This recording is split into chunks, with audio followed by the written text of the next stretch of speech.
अस्सलाम वालेकुम बेटा, कैसे हैं आप लोग। उम्मीद है कि खुश होंगे। आज हम पिछले लेक्चर में आपको बता चुके हैं कि operation of union intersection between two sets. अब यहाँ पर थ्री सेट्स के बारे में बताया जाएगा कि ए बी सी अगर आपके पास थ्री सेट्स हैं तो आपके पास ये सारी वैल्यूज़ देखें सामने लिखी हुई हैं, आप इनको देख के लिखेंगे। ये आपके पास प्रॉपर्टीज़ हैं इनके, ये यूनियन प्रॉपर्टी है, ये भी यूनियन है, ये इंटरसेक्शन है, ये भी इंटरसेक्शन है, ये यूनियन इंटरसेक्शन है, ये इंटरसेक्शन यूनियन है, ये यूनियन इंटरसेक्शन, ये इंटरसेक्शन यूनियन, और यहाँ पर इसके ये फार्मूले डिस्ट्रीब्यूशन प्रॉपर्टी है। तो ये आप सारे अभी आपको बताता जाऊँगा। यहाँ से ये आप देख सकते हैं कि जैसे आपके सामने लिखा है कि ऑपरेशन आपने थ्री सेट्स का लेना है, तो ए बी सी तीन सेट होंगे आपके पास। तो अगर आपके पास इसकी, मैं थोड़ी सी बुक के ऊपर भी जाता हूँ, थोड़ी कापी में लिखते हैं हम लोग कैसे लिखेंगे।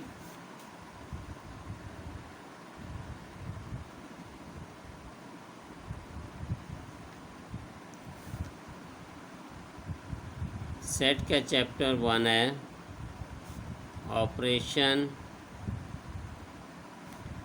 Of union and intersection of three sets. Properties आपके सामने पहले मैं लिख के देख चुका हूँ, वो आप बुक से देख के लिख सकते हैं। और उनके सॉल्यूशन में पहला ये है कि अगर आपके पास तीन सेट्स हैं, ए है आपके पास ए बी सी, बी है बी सी डी ई, और सी है C D E F H. तो पहली इसकी प्रॉपर्टी थी यूनियन वाली, A union B union C.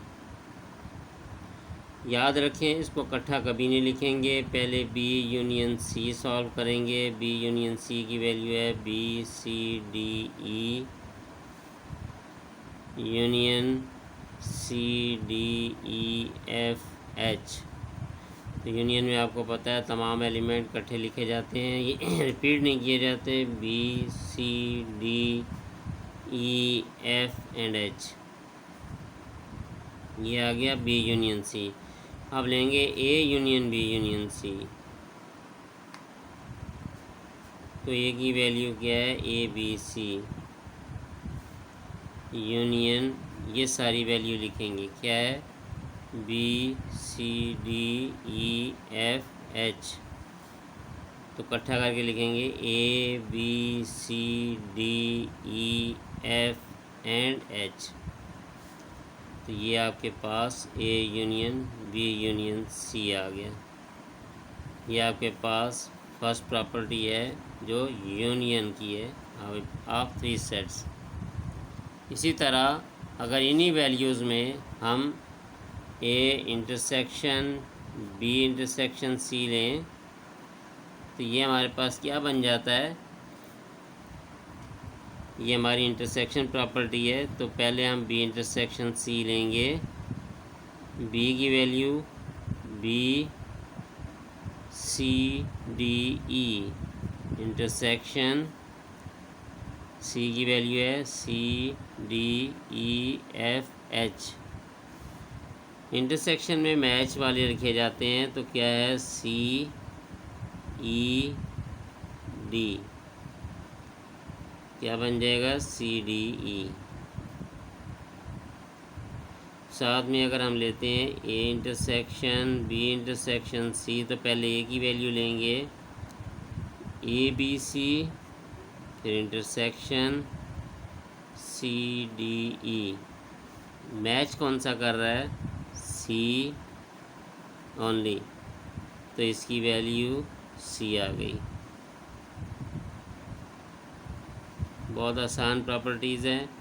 तो ये आपके पास यूनियन और इंटरसेक्शन आ गई। और अब इसी तरह अगर आपके पास इसमें ये आ जाए A union B intersection C. तो ये क्या चीज़ बन जाती है? ये डिस्ट्रीब्यूटिव प्रॉपर्टी है। ये कैसे बन जाती है? A union B intersection C में ए यूनियन ओवर इंटरसेक्शन है, ये बन जाती है ए यूनियन बी और इंटरसेक्शन ए यूनियन सी। ये डिस्ट्रीब्यूटिव प्रॉपर्टी है। तो आपके पास इसी तरह अगर आपके पास A intersection B union C हो तो ये प्रॉपर्टी कहलाती है distributive property.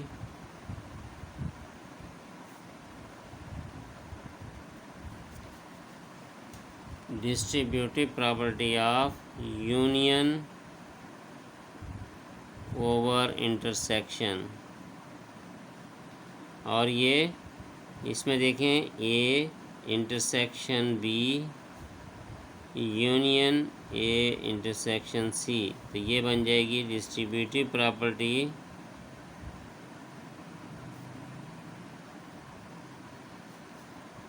Of intersection over union. तो आपने देखा कि ये प्रॉपर्टीज़ में आपके पास डिस्ट्रीब्यूटिव प्रॉपर्टीज़ हैं और इन्हीं की प्रॉपर्टीज़ सॉल्यूशन भी ऐसे ही होंगे कि पहले आप इसको सॉल्व करेंगे, फिर ये करेंगे, ये 1 बाय 1 सॉल्व करेंगे, तो इंशाल्लाह आपको इनकी पूरी डिटेल आंसर समझ में आ जाएगा। 1 by 1 left side right side करेंगे तो सारी प्रॉपर्टीज़ में आपको समझ में आ जाएगा। इसके अलावा हमारे पास एक होती है commutative property of union.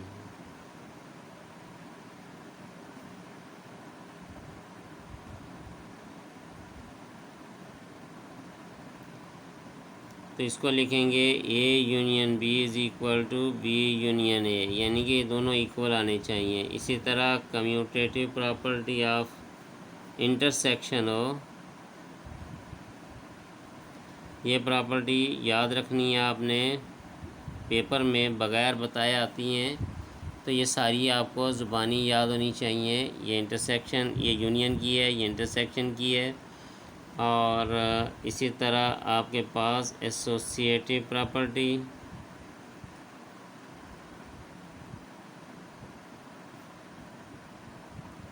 Of union.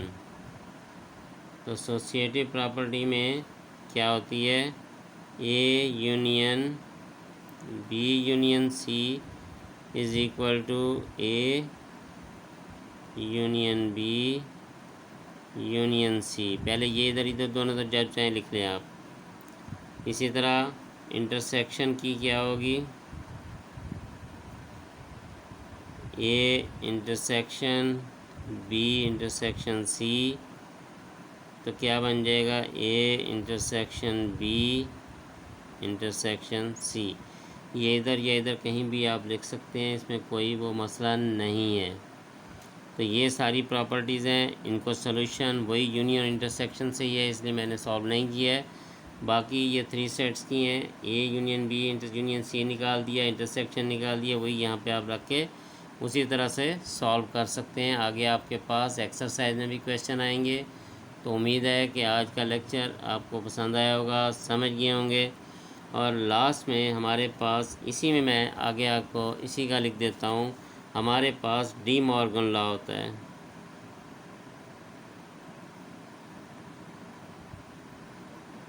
ये 2 लॉज होते हैं। एक तो होता है अगर आपके पास ए यूनियन बी का कॉम्प्लीमेंट है तो आप A complement intersection B complement लेंगे।